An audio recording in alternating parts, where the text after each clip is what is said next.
It's wonderful to be part of a conference dedicated to humility, kindness, and love.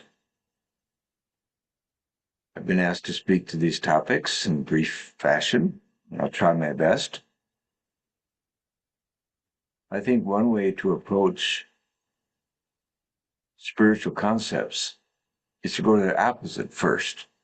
You may be more familiar with the opposite. Injustice, for example. If you're familiar with injustice, then our knowledge of justice goes deeper and has more passion to it.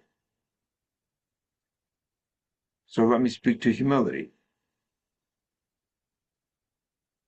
The word humility in English comes from the word for humus, which means earth in Latin, earth. So humility is really about being close to the earth, being close to our earthiness. And in this time, of course, of the earth under so much stress and danger, the seas rising and hurricanes increasing and wildfires increasing and so forth, humility becomes all the more important.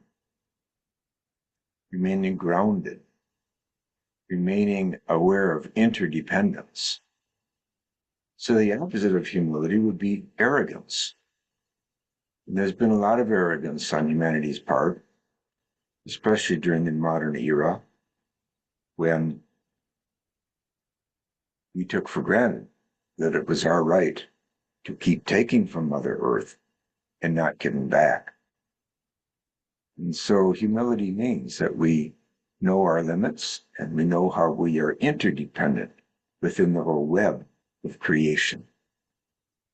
And yes, humanity needs a good dose of humility today.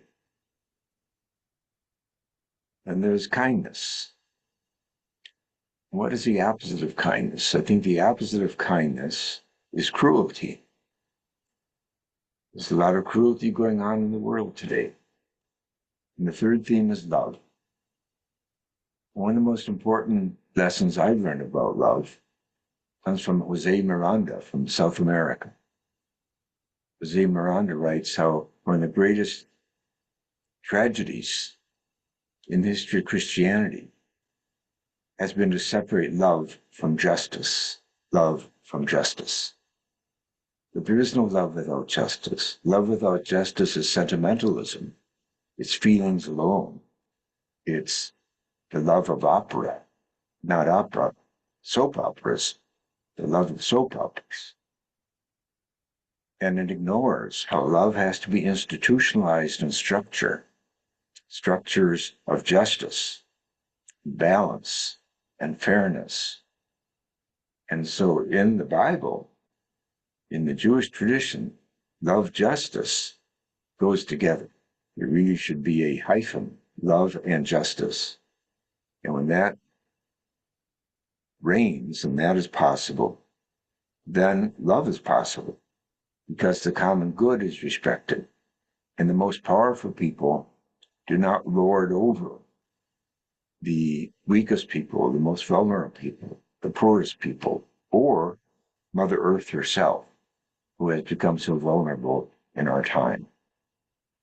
So I welcome our deeper thoughts and actions around humility and kindness and love, understood in a critical fashion. Thank you. It's good to be among you.